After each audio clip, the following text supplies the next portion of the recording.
बिस्मिल्लाहिर्रहमानिर्रहीम, अस्सलाम वालेकुम। आप देख रहे हैं प्रोग्राम न्यूज़ फीड। मैं हूं मुर्तज़ा डार। प्रोग्राम में आज बात करेंगे मुल्क की सियासी सूरत हाल के हवाले से, जानने की कोशिश करेंगे मुल्क के सियासी मामलात किस समत में बढ़ते हुए दिखाई दे रहे हैं।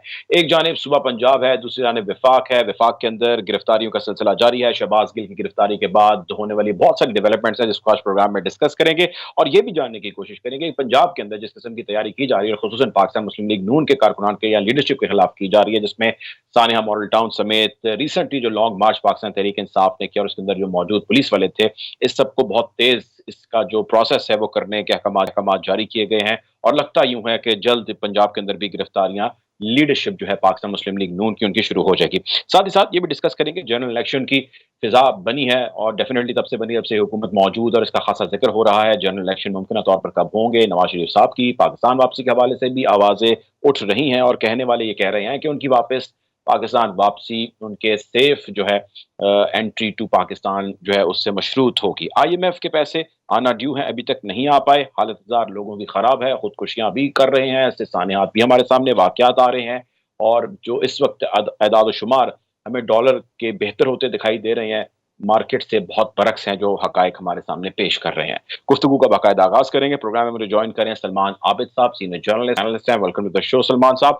सर, सबसे पहली चीज तो सलमान साहब मैं आपसे ये जानना चाहूंगा, ये फरमाइएगा, ताहिर मलिक साहब ने भी ज्वाइन किया, उनकी तरफ भी आऊंगा। सलमान साहब से आगाज करना चाहता हूँ, ये फरमाइएगा सलमान साहब कि इस वक्त जिस किस्म की रस्साकशी जारी है विफाक में खुसूसन पंजाब के दरमियान, आपको लगता है कि ये चीजों का कोई हल है, ये सोल्यूशन है, यही रास्ता है जिसके जरिए चीजों को सॉर्ट आउट किया जाना चाहिए?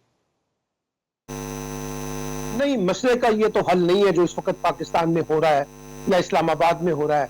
देखिए, बुनियादी बात यह है कि इस वक्त जरूरत इस अमर की थी कि हुकूमत और अपोजिशन जमातें जो है वो मिल बैठकर कोई मसले का हल निकालें और कोई वे फॉरवर्ड तलाश करे जिसकी मदद से आगे बढ़ा जा सके। चाहे वो नए इंतखाबात का मामला था और चाहे ये जो हालिया सियासी कशीदगी या बदइतमादी की फिजा है, इसको रिजॉल्व किया जाए।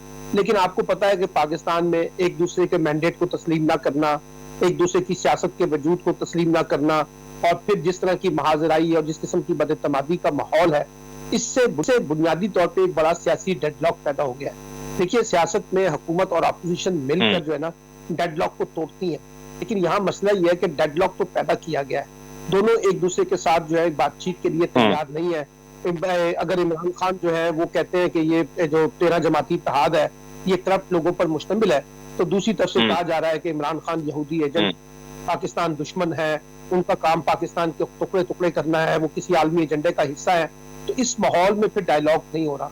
यही वजह है कि जिस वक्त कहा गया था, आपको याद होगा, एक नरम मुदाखलत का वर्ड इस्तेमाल हुआ था कि शायद कोई नरम मुदाखलत हो, एस्टैब्लिशमेंट इसमें आगे बढ़े, एस्टैब्लिशमेंट को आने की कोशिश करे।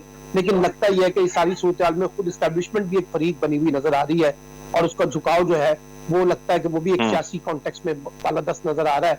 तो यही वजह है कि पाकिस्तान में इस वक्त एक बड़ा सियासी डेडलॉक है और ये एक बड़ी अजीब सी बात है। मैं आपको बताऊं कि हमने माजी के तजर्बों से सबक नहीं सीखा। आज भी हम लोग जो है वो एक गद्दारी के सर्टिफिकेट बांट रहे हैं, मुल्क दुश्मनी के सर्टिफिकेट बांट रहे हैं। अगर आप वफाकी वुज़रा की या तहरीक इंसाफ के लोगों की प्रेस कॉन्फ्रेंस सुने तो लगता ही है कि जैसे पाकिस्तान में कोई जुम्मा बाजार लगा हुआ है अपना वतन दुश्मनी का, मुल्क दुश्मनी का, गद्दारी का। माजी में ये सारे तजर्बे फेल हुए हैं, इसका कोई नतीजा नहीं निकला। सियासत को सियासत के तरीके से डील किया जाना चाहिए, लेकिन मसला यह है कि हम सियासत को सियासत डील करने की बजाय कुछ ऐसे अंदाज, ऐसे तर्ज अमल, ऐसे बिहेवियर इस्तेमाल कर रहे हैं जो पाकिस्तान की सियासत के लिए भी ठीक नहीं है, जमहूरियत के लिए भी ठीक नहीं है और मुस्तकबिल में इससे पाकिस्तान में जो सियासत की स्पेस है, डेमोक्रेसी की स्पेस है, वो श्रिंक होगी। क्योंकि लोगों में बड़ी बदइतमादी पाई जाती है। जो इस वक्त इस्लामाबाद में लड़ाई है ना, उनको लगता है कि इस पूरी लड़ाई से हमारी जिंदगी में कोई फर्क नहीं पड़ने वाला। इस सारे लड़ाई का पाकिस्तान के आम आदमी से कोई ताल्लुक नहीं है। इसलिए जब ये चीज समझ आ रही है तो आम आदमी तो बड़े गुस्से में है सलमान साहब, आम आदमी बड़े गुस्से में है और वो तो सुनना ही नहीं चाहता, इस बारे में बात ही नहीं करना चाहता। आप मेरे साथ रहिएगा, कुछ चीजें हैं, मैंने उसके हवाले से भी आपका ओपिनियन लेना है। ताहिर मलिक साहब की तरफ जाऊंगा। मलिक साहब, मुझे याद है आप मेरे प्रोग्राम में आए थे और हमने जिक्र किया था जब एंकर इमरान रियाज खान के खिलाफ कार्रवाई हुई और उनको गद्दार के उनके ऊपर इल्जाम लगे और फिर वो सारे जो एपिसोड हुई। अब शहबाज गिल साहब के ऊपर भी मोरल लेस जो है इंसाइटेशन के इल्जाम हैं कि जो फौज के अंदर वो बगावत कराना चाहते थे। मैं जानना आपसे ये चाहता हूँ कि ये जो गिरफ्तारियां हो रही हैं और इन गिरफ्तारियों में राइट या रॉन्ग की जो बहस छिड़ पड़ी है, ये बताइएगा कि ये जो कुछ भी हो रहा है ये किसी तरह चीजों को कंट्रोल में ला सकता है या इसका दायरा कार मजीद वसी होगा तो ही चीजें कंट्रोल के अंदर आएगी? क्या लगता है आपको? मैं इसका ज़रा जवाब हट के देना चाह रहा हूँ। मैं समझता हूँ कि बेसिकली ये जो गद्दारी की जो दुकान चलती है, ये तब चलती है जब आपका इनमैच्योर पॉलिटिकल कल्चर होगा। It's a failure of the political system और उसमें सारी जमातें शामिल हैं। देखिए ना, लॉजिकली तो इनका कंपटीशन ये बनता है कि भाई मेरी एजुकेशन पॉलिसी ये है, तुम्हारी एजुकेशन पॉलिसी खराब है, मेरी हेल्थ पॉलिसी ये है, तुम्हारी खराब है, तुम्हारा जो करेक्ट हमारा ये कंपटीशन तो होना चाहिए। लोग हैं, रियासत किसके लिए बनी है? ये रियासत तो बनी है पाकिस्तानी अवाम के लिए और सियासत आप करते हैं अवाम के लिए।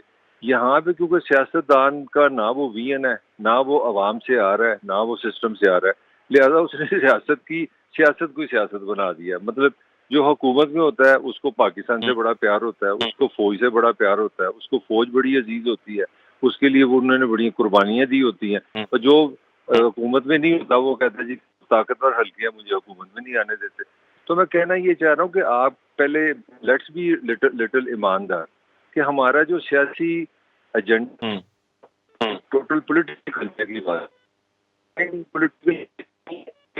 एजुकेशन का फर्क नहीं है, एक दूसरे की से लड़ाई का कोई कल्चर का फर्क नहीं है, कोई इकोनॉमी का फर्क नहीं। मुझे तो आज तक पता नहीं चल सका कि नून और पीपल्स पार्टी और अपना तहरीक इंसाफ में क्या फर्क है, नवाज शरीफ का क्या प्रोग्राम है पाकिस्तान की बेरोजगारी के लिए, इमरान खान का क्या प्रोग्राम है इकोनॉमिक रिकवरी के लिए।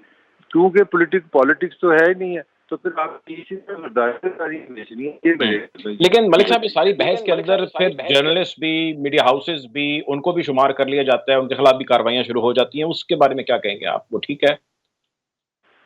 वो जब देखे ना, जब आपका रियासती ढांचे जो स्ट्रेट नहीं है, जब आपका सर की जगह पे नहीं, आपकी चेस्ट जो है वो उस जगह पे नहीं, टांगे नहीं, तो उस तरह आपका ये जो रियासती जो एक डिसिप्लिन जो खराब हुआ है पॉलिटिकल कल्चर का, पार्लियामेंट डोमिनेट नहीं कर रही। मुझे जुल्फ़िकार अली भुट्टो का बड़ा याद आता है कि ताकत का सरचश्मा अवाम है।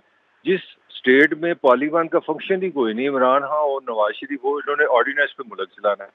फिर रियासत का जो ये सिस्टम की ये जो फ्लॉ है वो जर्नलिज्म पे आ गया। मुझे नहीं याद कि आप किसी आम आदमी से पूछ लें उसको जो फलान चैनल आप देखते हैं, वो कहते हैं अच्छा वो तो नून वालों का चैनल। ठीक है, ठीक है, ठीक है। आप मेरे साथ रहिएगा, कुछ आपकी आवाज़ भी डिस्टॉर्ट हो रही है। मैं आना चाहूँगा सलमान आबिद साहब के पास इसी सवाल को लेके, और इसमें सिर्फ मैं एक चीज़ और ऐड करना चाहूँगा सलमान साहब, कि ये जो खींचातानी जारी है पंजाब के अंदर, विफाक के अंदर, इनमें बहुत सारी चीज़ें जो हमारे सामने आ रही हैं। लेकिन हम जब ये देखते हैं कि ऐसे केसेस को सामने लाया जाता है, जैसा मिसाल के तौर पे सानेहा मॉडल टाउन का है, तो उससे पहले ऊपर से पर्दा में रहते हैं, उसकी फ़िक्र किसी को नहीं होती। लेकिन ऐसे मौकों में जहाँ पे आपने अगले के स्क्रू टाइट करने की कोशिश करनी है या कोई ऐसी फ़िज़ा कायम करने की कोशिश करनी है, तो आपको उन बंद फाइलों का या उन रुके केसों का ख़्याल आ जाता है। आपके ख़्याल से ये जो कुछ पंजाब की हुकूमत प्लान कर रही है, इन केसेस को परस्यू किए जाने के हवाले से फिर ये भी बात हुई कि जी बनीगाला को camp office CM probably declare कर सकते हैं, वहाँ पे पुलिस जा सकती है। ये राइट स्ट्रैटेजी है? आई मीन ईंट का जवाब पत्थर वाली चीज़ है ये, या ये सिर्फ़ जो है वो एक आई वॉश है लोगों के लिए या उनकी कंज़म्पशन के लिए? देखिए ना, जब आपके पास इश्यूज नहीं होते और आपके पास जो जेन्युइन इश्यूज हैं उनके उनके मुकाबले में आप नॉन इश्यूज पे पॉलिटिक्स करें, मुकाबलाबाजी करें, रिएक्शनरी अप्रोच अख्तियार करें। अगर आपने हमसे ज्यादती किया तो अब हम आपके साथ ज्यादती करेंगे। जब इस किस्म का माहौल बन जाता है तो उसका मतलब है कि फिर पाकिस्तान में जो सियासत हो रही है वो तो एक टकराव की सियासत है, लड़ाई झगड़े की सियासत है, माजराई की सियासत है, नफरत की सियासत है। अब हम बदकिस्मती से देखिए ना, हमारे यहाँ इस वक्त सियासी इख्तलाफात जो है वो सियासी दुश्मनी की शक्ल इख्तियार। आप लबो लहजा देखें, मरियम औरंगजेब का देखें, आप मुसद्दक मलिक का देखें, बाकी लोगों का देखें, पीटीआई के लोगों का देखें, तो लगता ही है कि ये सियासी इख्तलाफ कम और सियासी दुश्मनी बहुत ज्यादा हो गई है। और जब आपके मामलात सियासी दुश्मनी में चले जाए, मौलाना फजल रहमान का लबो लहजा, तो फिर इसका मतलब है फिर सियासत तो नहीं हो रही ना। एक बात तो ये है। दूसरी बात ये है कि देखिए, अब जो मुस्लिम लीग नून है उसको दबाव में लाना तो मुस्लिम पीटीआई की हिकमत अमली का हिस्सा होगा ना। और उनको पता है कि पंजाब उनकी ताकत की बेस है, तो पंजाब में ही उनको डिस्टर्ब किया जा सकता है ना। तो पंजाब में डिस्टर्ब करने का तरीका यह है कि 25 मई के वाकयात खोल ले, सानिया मॉडल टाउन के खोल ले, वो दूसरे वाकयात खोलना शुरू कर दें। तो इसका मतलब है कि हम तो इस वक्त एक मफामत की सियासत को पीछे पसे पुश डाल के ना इंतकाम की सियासत की तरफ जा रहे हैं ना। और इसका मतलब है कि एक दूसरे पे दबाव डालें, एक दूसरे को मजबूर करें सियासी समझौतों के, फिर एस्टैब्लिशमेंट पे दबाव डाल दे अपनी अपनी मर्जी के। अभी ताहिर मलिक ने बिल्कुल ठीक बात की है ना, कि जो हुकूमत में होता है वो एस्टैब्लिशमेंट को अपनी हमायत पे इस्तेमाल करता है, जो अपोजिशन होती है वो उसको अपनी मुखालफत पे इस्तेमाल करती है। तो ये तो तरीका कार है, बिल्कुल दुरुस्त नहीं है जो पाकिस्तान में इस वक्त हो रहा है। और मैं आपको बताऊं, ये पाकिस्तान का रेजोल्यूशन भी नहीं है। और मैं तो बार बार आपके सामने मुख्तलिफ प्रोग्रामों में ये कहता रहा हूँ कि पाकिस्तान का इस वक्त रीसेंट क्राइसिस है ना, इसका वे फॉरवर्ड नया इलेक्शन है। जब तक आप नए इलेक्शन की तरफ नहीं जाएंगे, ये डेफिसिट खत्म होने वाला नहीं अच्छा, है। मैं ये एक चीज ये ऐड करने दें मुझे, मुझे बताएं सलमान साहब, ये जनरल इलेक्शन जिसका आपने जिक्र किया है, मैं आपसे सिर्फ ये जानना चाहता हूं, इस जनरल इलेक्शन को अनाउंस ना करने में या इसके फौरी तौर पे ना होने में कौन एक ऐसा है, फर्द वाहिद है या कोई पॉलिटिकल पार्टी है जो इसमें रुकावट है, कौन है? तो बुनियादी तौर पे तो पीएमएल-एन को सूट नहीं कर रहा है इस वक्त इलेक्शन। उनको लगता है कि अगर हम इस वक्त इलेक्शन करवाएंगे तो पॉपुलैरिटी इमरान खान की है, उनको एडवांटेज मिल सकता है। और खुद पीपल्स पार्टी भी जो है सिंध की हुकूमत की कुर्बानी देने के लिए तैयार नहीं है। इसलिए इस वक्त तो जो पीपल्स पार्टी और पीएमएल-एन की ख्वाहिश ही है अपनी हुकूमती मुद्दत पूरी करें, और हो सकता है वो अपनी इस ख्वाहिश को में पूरा कर ले, लेकिन उसकी कीमत इस मुल्क को जरूर अदा करनी पड़ेगी महाज लड़ाई की शक्ल में, क्योंकि ये लड़ाई जारी है, ये पूरे साल चलती रहेगी, फिर रुकेगी नहीं। और जब ये साल चलेगी तो सियासी टेम्परेचर भी खराब होगा और इकोनॉमिक टेम्परेचर खराब होगा। पहली बात तो ये है। दूसरी बात ये है कि देखिए, इमरान खान साहब जो है वो तो कह रहे हैं कि आप जनरल इलेक्शन करें, हम आपके साथ बैठने की बातचीत के लिए तैयार है। अच्छा, पीएमएल-एन के अंदर भी एक जो अब नई सोच उभरी है ना पंजाब हुकूमत के खात्मे के बाद, वो ये उभरी है कि हमें नए इलेक्शन की तरफ जाना है। ये कुछ लोगों की राय है। उसकी वजह यह है कि उनको लगता है कि परवेज इलाही को अगर एक साल मिलता है पंजाब में काम करने का, तो ये बादी मुस्लिम लीग नून जो है वो गायब कर देंगे परवेज इलाही साहब। उनके पास तजर्बा भी है, उनके पास सलाहियत भी है, उन लोगों को तोड़ना भी जानते हैं। इसलिए परवेज इलाही का इक़्तिदार में रहना भी जो है ना एक साल तक, वो भी मुस्लिम लीग नून के लिए खतरे की घंटी है। तो इस वक्त पाकिस्तान में सबसे ज्यादा जो जमात स्टेक लगी हुई है वो पीएमएल-एन है। यानी अर्ली इलेक्शन कराती है तब भी नुकसान है, अगर इलेक्शन अपने वक्त पे भी जाती है तो उसकी भारी कीमत मुस्लिम लीग नून को अदा करनी पड़ेगी। पीपल्स पार्टी तो कंफर्ट जोन में है, पीपल्स पार्टी को तो सारा मसला सिंध का है ना जी, उनको तो बाकी कहीं से कुछ मिलना नहीं है, इसलिए वो इतने ज्यादा परेशान नजर नहीं आते। पीएमएल परेशान नजर आती है। लेकिन अब आपकी असेसमेंट क्या है साहब? आपको लगता है कि जो नुकसान हो सकता है पाकिस्तान मुस्लिम लीग नून को, एक तो है फौरी तौर पर इलेक्शन करा के, दूसरा है बाद में इलेक्शन में तब भी हो सकता है, आपके ख्याल से कौन सा नुकसान जरा कम नुकसानदेह होगा, कौन सा स्टेप लेना चाहिए?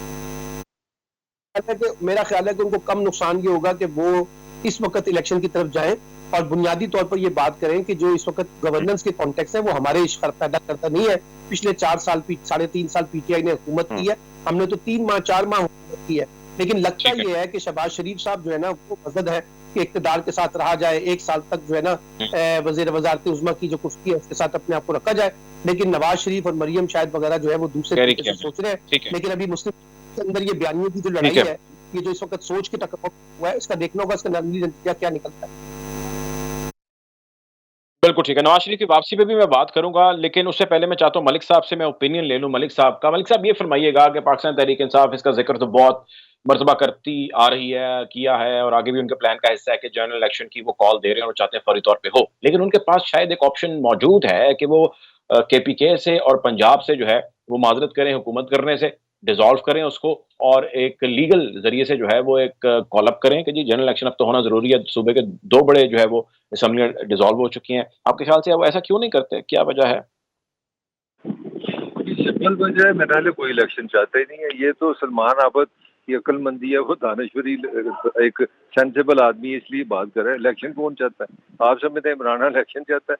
इलेक्शन चाहता है, क्या कॉमेडी चल रही है जी कि कौमी असेंबली में अमेरिकन एजेंट बैठे हैं। ठीक है जी, रजीम चेंज हुई है, सेनेट में उन्हीं के साथ बैठा है, पंजाब में उन्हीं के साथ बैठा है, केपीके में उन्हीं के साथ बैठा है। तो ये तो टोटली किसी का ना किसी के पास प्रोग्राम है। इमरान को ये चीज सूट करती है कि उस मसला असल में ये है कि नून क्यों नहीं जा रही इलेक्शन। पहले मैं उसकी आपको रीजन बता दूं, क्योंकि आप बेसिकली मुल्क तो आपने चलाना नहीं अपने रिसोर्स से, आपने आईएमएफ से पैसे लेने हैं। टारगेट ये है जो इस मुल्क की ताकतवर हल्के हैं और नून का, उनकी एग्रीमेंट है कि आपने डॉलर को 180 पे लेके आना है। आपने इमरान की मिथ तोड़नी है कि वो फाइनेंशियली बहुत जबरदस्त काम कर गया। अच्छा, जो ही आईएमएफ ने आपको, आप हिल नहीं सकते, ये रियासत हिलने होने नहीं देगी। उसकी वजह यह है कि आपको 3-4 महीने की स्टेबिलिटी चाहिए। मुल्क आपने चलाना है कर्जे से, तो मर्जी से इलेक्शन किस तरह आपने कराने हैं। ये है मसला पीएमएलएन का। तो वहां से पैसे मिलेंगे, डॉलर कम आएगा, फिर वो एक कंपनी की मशहूरी में, जैसा इमरान ने कहा था 10 रुपये का पेट्रोल कम हो गया, 8 आने का अपना तेल कम हो गया, 2 आने का मिर्चें कम होगी, वाह वाह वाह महंगाई खत्म होगी, इनकलाब आ गया, अब इलेक्शन करते थे। अब इमरान क्यों नहीं इलेक्शन चाहता? इमरान इसलिए इलेक्शन नहीं चाहता कि जो ही अगर इलेक्शन होंगे तो मैं आऊँगा तो मेरे पास तो कोई प्रोग्राम ही नहीं है। एक ज़माना था पहले उसके पास 200 बड़े बड़े एक्सपर्ट थे, को पता नहीं किधर गए, ना कोई टीम है ना कोई गल है। फर्स्ट क्लास काम है कि कश्मीर में भी हुकूमत करो, पंजाब में भी करो, KPK में भी करो, गिलगित बल्तिस्तान में भी करो, और अपोजिशन भी खेलो, सबको सूट कर रहा है। मेरा तो ख्याल है, और इसलिए हमें फायदा है कि हम टॉक शो कर रहे हैं, तो तीनों का फुद्दू लगा हुआ है, ठीक है, फर्स्ट क्लास टाइम चल रहा है, लोग अब इलेक्शन खेलते रहे, ये सीधा सीधा काम है। ठीक है, आप मेरे साथ रहिएगा। हफीजुल्लाह नियाजी साहब हमें ज्वाइन कर रहे हैं। Welcome to the show Niazi साहब। नियाजी साहब, पहले तो सर मैं आपसे ही जानना चाहता हूँ, मुझे याद है इस हवाले से पहले भी हमारी बात हुई थी, लेकिन अब चूंकि शहबाज गिल साहब और उनकी अहलिया को भी गिरफ्तार कर लिया गया है और खबरें ये भी हैं कि इमरान खान साहब को भी गिरफ्तार किया जा सकता है। माजी में ऐसे किए गई गिरफ्तारियों ने कितना लेसन सिखाया, और इस गिरफ्तारी से कौन से अहदाफ है जो हासिल हो पाएंगे, और ये किस हद तक जरूरी थी, और इमरान खान की गिरफ्तारी जो है हो जाने की सूरत में आप कैसे देखते हैं सारी सूरत हाल को, क्या होगा, रिजल्ट मिलेंगे? देखते। दूसरा ये कि शहबाज गिल की गिरफ्तारी तो सियासी बिल्कुल नहीं है। उसने जो कुछ कहा है उसकी ओनरशिप PTI ने खुद नहीं ली। आपने देखा है कि शामिल कुरैशी ने कल उसकी मजम्मत की है, फवाद चौधरी ने उसकी मजम्मत की है, उसकी परवेज इलाही ने उनकी चीफ मिनिस्टर मजम्मत की है, बल्कि सख्त तरीन अल्फाज में मजम्मत की है। शामिल कुरैशी का भी बयान है कि उनको ये बात बिल्कुल नहीं कहनी चाहिए थी। तो बल्कि तहरीक इंसाफ के बहुत सारे लोग ये समझ रहे हैं कि उन्होंने पार्टी के लिए एक नई मुसीबत खड़ी कर दी है, और उन लोगों को जो कि वैसे किसी ने को बहाना मांगे थे तहरीक इंसाफ को आड़े हाथों लेने का, तो शहबाज गिल ने वो बहाना फराहम किया। ठीक है। अच्छा, चलिए, ये तो ज़ाहिर है आपने शहबाज गिल के हवाले से फरमा दिया। अब इमरान खान का भी मैं चाहता हूँ कि आप थोड़ा सा हमें ओपिनियन दीजिए, क्योंकि इमरान खान साहब की गिरफ्तारी का बड़ा जिक्र हो रहा है, बहुत सोशल मीडिया में तो खैर बहुत ही ज्यादा हो रहा है, दारिये भी लिखे जा रहे हैं, प्रोग्राम से भी जिक्र हो रहा है। इमरान खान की गिरफ्तारी हो जाने की सूरत में पाकिस्तान तहरीक इंसाफ का क्या मुमकिन रिएक्शन होगा, क्या उसके आफ्टर मैच क्या देखते हैं आप, अगर ऐसा होता है तो? मेरा ख्याल है कि अभी तो शायद शहबाज गिल के ऊपर ही अगर उन्होंने बहुत सख्त उस पर एक्शन ले लिया, जैसे जावेद हाशमी साहब को उन्होंने आनन फानन इसी तरह के खत के ऊपर 23 साल जेल की सजा सुना दी थी। अली वजीर का आप देख रहे हैं कि पिछले 3-4 साल से वो जेल में है, और उससे भी यही किया, एक ही तकरीर ही है जो उसने असेंबली में की थी, और जावेद हाशमी साहब ने भी ये खत ही पढ़ सुनाया था असेंबली में, तो उसको 23 साल 23 ईयर्स की जेल सुना दी गई थी। वो तो प्रकाश चौधरी साहब ना मार खा के बाहर होते सुप्रीम कोर्ट में, तो जावेद हाशमी तो 4-5 साल बेचारा गुजार आया, वो मजीद भी शायद 20 साल जेल में रहता। तो अगर शहबाज गिल को उन्होंने 25-30 साल जेल दे दी, तो मेरा ख्याल है कि तहरीक इंसाफ के अंदर एक बड़ा एक सीन भी फैल जाएगी, एक बड़ी एक परेशानी होगी, क्योंकि पोलिटिकल पार्टी से बहरहाल वो फिर बाद में सोचेंगे कि जो भी बोलेगा इसका मतलब है तो 30 साल जेल में, क्योंकि जब आर्टिकल 5 लगाएंगे या आर्टिकल 6 लगाएंगे तो इसका तो फिर आईन के मुताबिक तो फिर बड़ा मतलब कत्ल की सजा तो यहाँ 14 साल है, लेकिन इस तरह के मुकदमों की सजा भी हमने देखा 30 सजा इन लोगों को।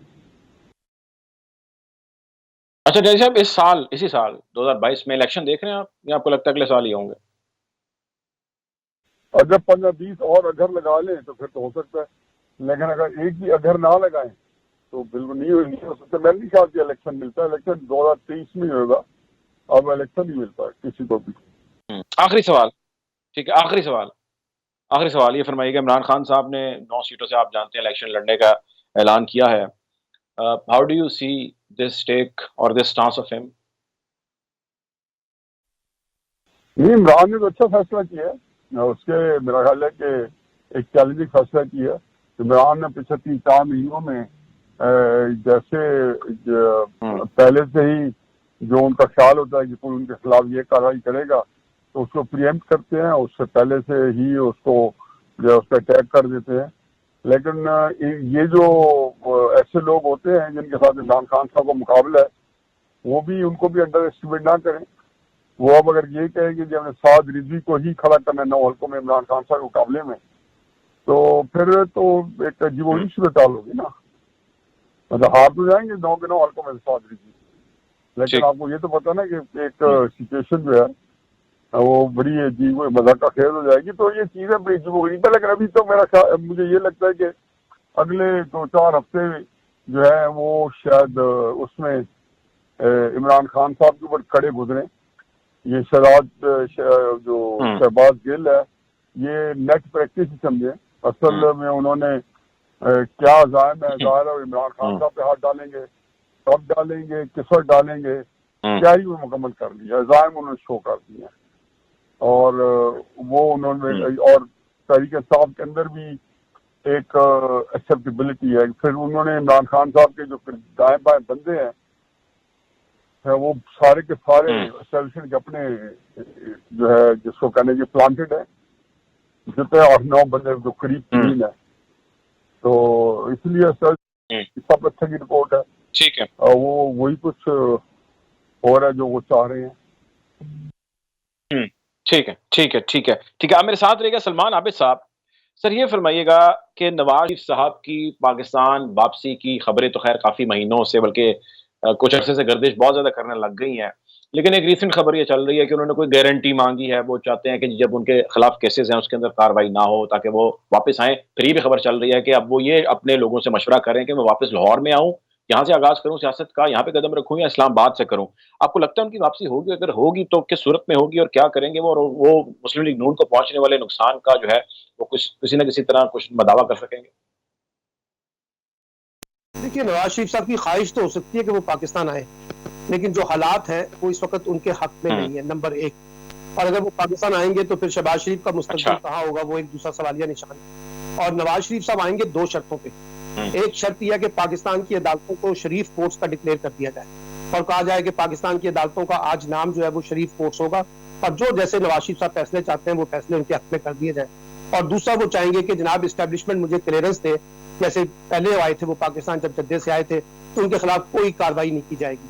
अब ये 2 बातें हैं, तो ये तय तो पाकिस्तान की इस्टेब्लिशमेंट ने करना है ना। आपको भी पता है कि वो कैसे पाकिस्तान से बाहर गए थे, आपको पता है कि उनको किस तरह से बाहर भेजा गया था। तो अगर इस्टेब्लिशमेंट उनको लाना चाहती है और उनको यहाँ पे अदालती रिलीफ देना चाहती है, उनको यहाँ पे लाके मैदान में खड़ा करना चाहती है इमरान खान के मुकाबले में, तो ये शौक भी पूरा कर लिया जाए, कोई ऐसी बात नहीं है। लेकिन मुझे जाती तौर पे लगता है कि नवाज शरीफ साहब की आमद के इम्कानात जो है वो इतने आसान नहीं है जितना हम लोग सोच रहे हैं। अभी आपको पता है 2 महीने पहले साहब के बारे में कहा गया था कि उन्होंने टिकट कटा ली और वो पाकिस्तान आना चाहते हैं, तो वो 2 महीने भी गुजर गए, सागदार भी पाकिस्तान नहीं आए। तो अब ये ठीक है कि मुस्लिम लीग नून को अगर आपने जिंदा रखना है और अगले इलेक्शन में जाना है तो आपको नवाज शरीफ साहब को पाकिस्तान वापस आना है, लेकिन नवाज शरीफ साहब मुश्किल सूरत हाल का मुकाबला करने पाकिस्तान नहीं आएंगे। अगर आप उनको ठंडी खीर खिलाएंगे तो वो जरूर पाकिस्तान आएंगे। ठीक है, आप मेरे साथ रहिएगा। ये फरमाइएगा ताहिर मलिक साहब, यही सवाल मैं आपसे करना चाहता हूँ कि नवाज शरीफ साहब की पाकिस्तान वापसी आप देख रहे हैं, अगर देख रहे हैं तो वो किन हालात के अंदर होगी, या ये सिर्फ जो है वो एक आई वॉश है अपने वोटर्स को सिर्फ स्ट्रेंथन करने के लिए? खबरें तो ये है कि नवाज की बैकडोर जो है ना वो राब्ते जारी हैं, और उसमें जो 2-3 इंटरनल भी उनकी ऑप्शंस पे वो गौर किया। Nawaz has also contacted the other political party जो इत्तेहादी हैं, जैसे पीपल्स पार्टी है, मौलाना वगैरह, कि जी एक तो थॉट ये था कि असेंबली में सिंपली एक लॉ बनाया जाए, क्योंकि जो सजा मिली है ना पहले, वो जो नाहली है वो आइन में नहीं है, उसकी मुद्दत नहीं लिखी, आप नाहल होंगे बस ये लिखा होगा। तो वहाँ वो सोच रहे हैं कि 5 साल करें, 3 साल करें, कहाँ के नाहली से जान छूटे, एक ये है। और उसके लिए फिर एक ये भी पार्टी के अंदर ये जो एक्सपर्ट्स हैं उन्होंने कहा जी कि आप ऑर्डिनेंस ले हैं, तो इस तरह से चक्कर चलाए, फिर एक दफ़ा आप आए, फिर एक मोमेंटम बनाया। उसके लिए मरियम को ये टास्क दिया गया कि अगर नवाज शरीफ वापस आए तो कितने खरबों लोग इस्तकबाल के लिए आ जाएंगे, कितने समंदर सैलाब आएंगे पाकिस्तान में, कितने 1000 किलोमीटर का जुलूस बनेगा। तो इस तरह के काम हो रहे हैं, मगर अल्टीमेटली जिनका मुल्क है, अगर उन्होंने फैसला जो कर लिया वही फैसला हो जाएगा। बाकी आबद साहब आपको बड़ी बात अच्छी अच्छी बातें बता रहे हैं, और उनको भी पता है कि फैसले कैसे होते हैं। अच्छा चलें, ठीक है, आप मेरे साथ रहिएगा। सलमान आबिद साहब, ताहिर मलिक साहब, एक ब्रेक है उसका कहा जा रहा है, शॉर्ट ब्रेक है, ब्रेक पढ़ते हैं और वहां से वापस आते हैं, गुफ्तगू को यहीं से जारी रखेंगे। Take a break.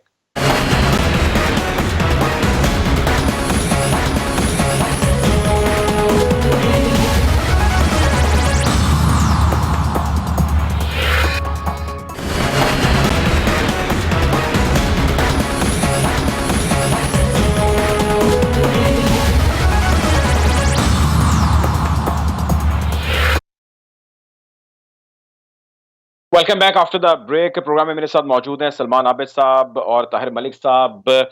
मैं आपकी तरफ आना चाहूँगा ताहिर मलिक साहब। सर ये फरमाइएगा कि अभी आप ज़िक्र कर रहे थे नवाज़ शरीफ की पाकिस्तान वापसी के हवाले से। इस सब अथनाह के अंदर एक हम रस्मी गुफ्तगू कर लेते हैं, लेकिन जो हक़ाइक़ हैं वो बड़े एक तकलीफ़ से हक़ाइक़ हैं जिसकी जानिब चीज़ें बढ़ रही हैं, और वो है मुल्क के मुआशी मामलात।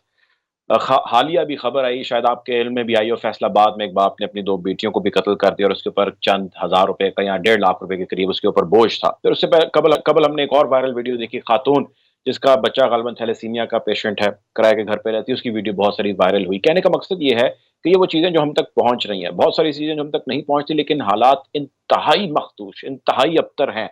क्या देख रहे हैं सर? अगर IMF के पैसे आ भी जाते हैं, जिसकी अभी तक तो कोई हमारे पास खबर नहीं है, अगर आ भी जाते हैं तो आपको लगता है कि चीज़ें सँभल जाएँगी? तो गुजारिश ये है कि आपका जो, मैं बार बार कह रहा हूँ, जो हमारा पॉलिटिकल सेटअप है और जो रियासती ढांचा है, जो स्ट्रक्चर है, उसमें एक फंडामेंटल फ्लॉ है। यहाँ पे तो ये इस तरह की बातें करने का रुझान नहीं ना हमारे यहाँ। वो फंडामेंटल फ्लॉ ये है कि ये जो हमारा रियासती सारा निज़ाम है, ये रियासत को जिंदा रखने के लिए रखा है। ये जो हम लोगों ने IMF की दुकान खोली होती है ना, इसका मतलब होता है ट्रेड डेफिसिट, ये वो।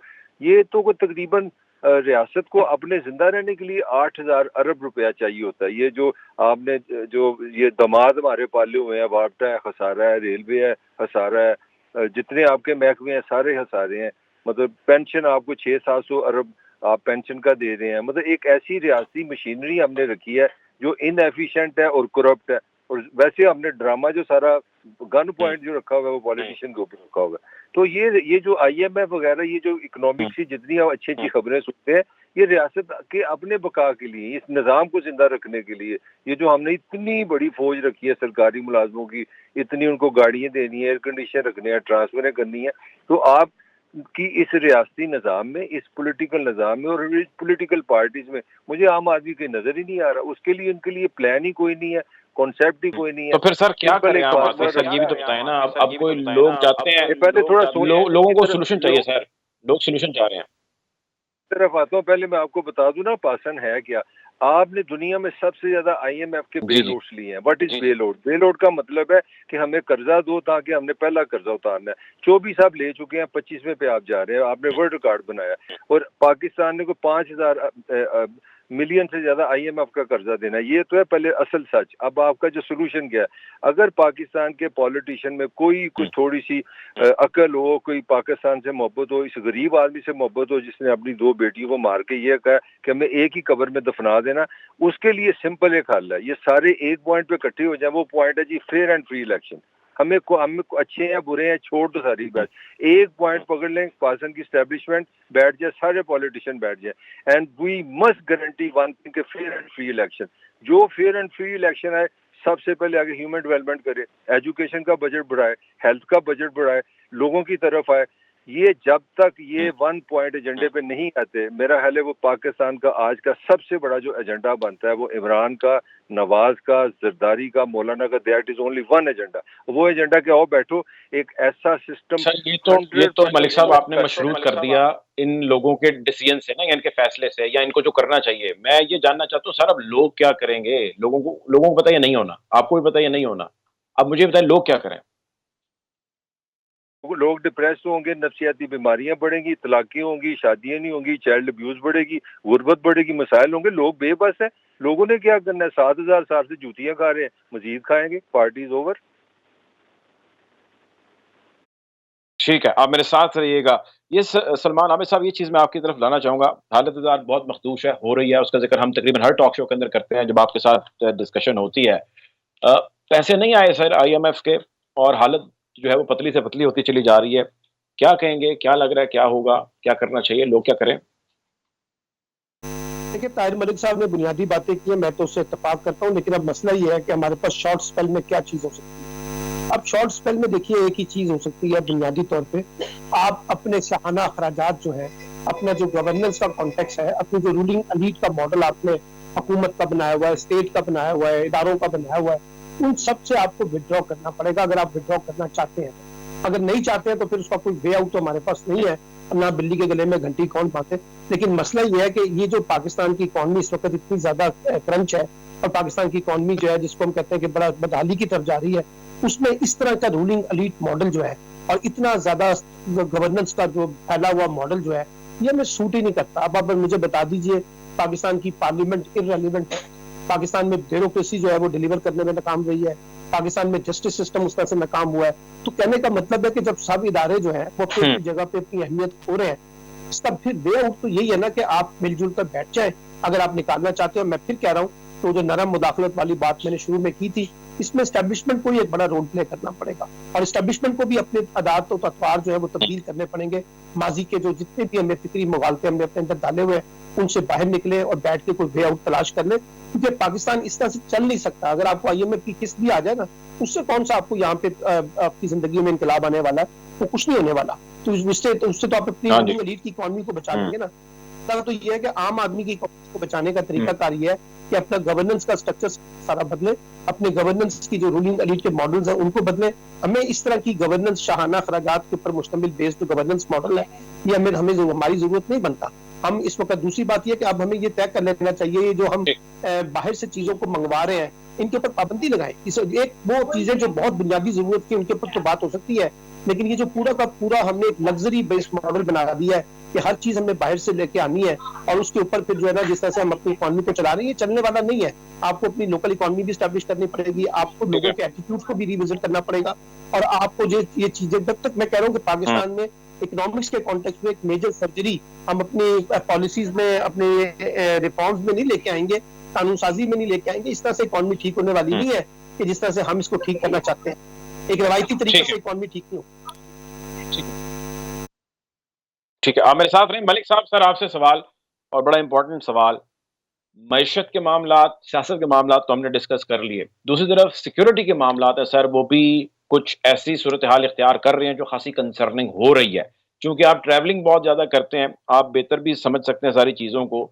उनमें सवात की जानिब मेरा इशारा है, जो वहाँ से कुछ आने वाली खबरें हैं, तहरीक तालिबान पाकिस्तान की वहाँ पे कुछ एरियाज़ के अंदर मूवमेंट है और कुछ फुटेजेस भी हैं जो सोशल मीडिया पर भी गर्दिश कर रही हैं। क्या चल रहा है सर, क्या हो रहा है? अगर सिक्योरिटी के मामलात भी इस जानिब बढ़ने लग गए हैं, तो व्हाट इज नेक्स्ट नाउ? यहाँ पे भी एक बड़ी मिसपरसेप्शन है पाकिस्तान में कि हम सिक्योरिटी को इकोनॉमी से अलग समझते हैं। अल्टीमेट सिक्योरिटी इकोनॉमी है। फौज, सिक्योरिटी और जितनी भी इदारे हैं, ये सारे एक्सटेंशन है आपकी इकोनॉमी के। अगर आपकी इकोनॉमी है तो आपकी सिक्योरिटी है। मुझे बल्कि बड़ी अच्छी बात है, पिछले दिनों कोई ये जो हमारी कौंसल है, बाजवा साहब भी उसमें थे, तो वहाँ पे ये पाकिस्तान में पहली दफा समझा गया कि इकोनॉमी जो है वो नेशनल सिक्योरिटी का सबसे बुनियादी मतलब उसको करार दिया गया। आप इस इकोनॉमी में जिसमें आपने एक इंतहाई इनएफिशिएंट स्टेट मशीनरी रखी है जो सिर्फ पैसे खाती है कर्जे के साथ, और साथ आपने कंपनी की मशहूरी के लिए पॉलिटिशियन को रखा होगा, जी ये सारा चोर चोर है। आप एक, मुझे इमरान पे मुझे बड़ी अच्छा लगा था, खान ने आते कहा जी कि मैं बताऊंगा कि 72 ईयर्स में कितना कर्जा पाकिस्तान में आया और किसने कितना कितना खाया।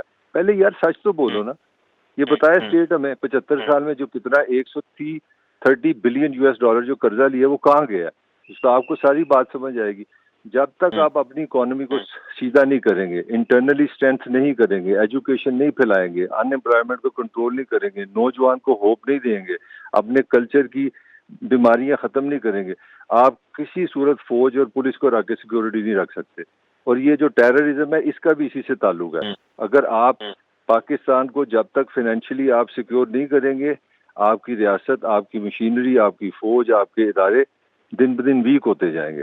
तो मेरा असल पॉइंट है, मैं समझता हूँ पाकिस्तान को, जो बार बार मैं कह रहा हूँ कि हमारे यहाँ और हो भी यही है, मैं डिप्रेस नहीं, मैं समझता हूँ कि पाकिस्तान की जो बैड इकोनॉमी ना, यही होप है हमारी, क्योंकि हम उस सतह पे चले गए हैं जहाँ पे हमें रियलाइजेशन की अब कोई बहस ही नहीं रही कि हमारा मसला क्या। हमारा मसला ये है कि हमने हर चीज इंपोर्ट कर दी है। यार 80 बिलियन डॉलर की हम एक्सपोर्ट करते हैं, 23 बिलियन डॉलर की इंपोर्ट करते हैं। तो यार इसके साथ हमें शौक है गाड़ियाँ चलाने का, आईफोन रखने का।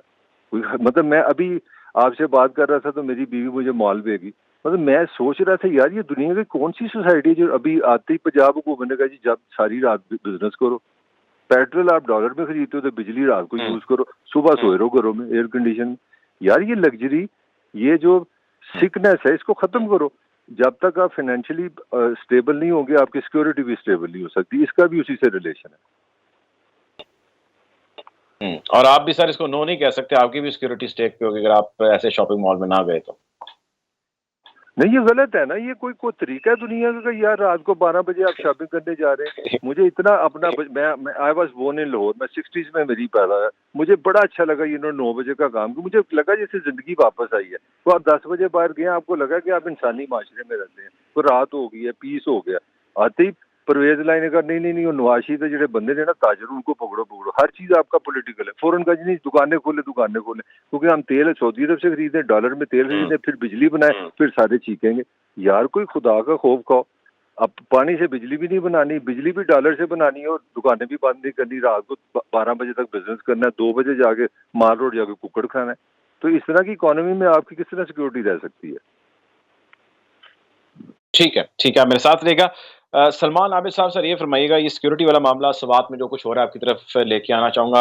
आप जानते हैं, मैं जानता हूँ, दुनिया जानती है कि सवात के अंदर और बल्कि दहशतगर्दी के खिलाफ जहां जहां पे भी महाज खुले थे, पाकिस्तान ने, हमारी अफवाज ने जो है वो खासी लंबी चौड़ी जो है वो जंग लड़ी है, और उसमें बहुत सारा हमारा लॉस भी हुआ है और बड़ी मुश्किल से हमने बहुत सारी कामयाबी भी हासिल की है।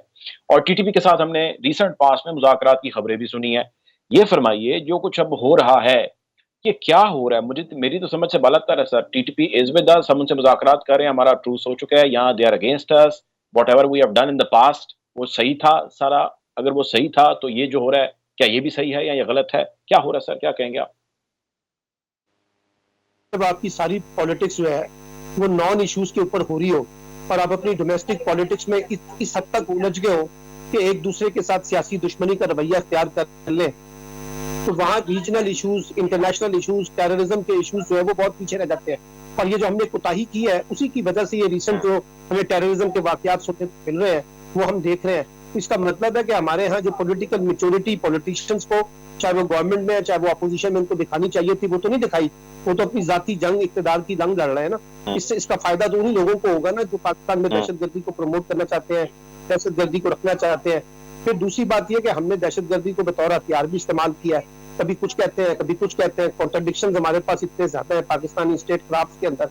तो मेरा ख्याल है कि इसको अब एक दफा फिर इसको देखना पड़ेगा। जब आप नेशनल सिक्योरिटी पॉलिसी की बात कर रहे थे ताहिर मलिक साहब, उसमें तो हमने बड़े वाजे तौर पे जब चीजों को आइडेंटिफाई किया था कि अब हमारा फोकस जो है जियो इकोनॉमिक और जियो कनेक्टिविटी होगा।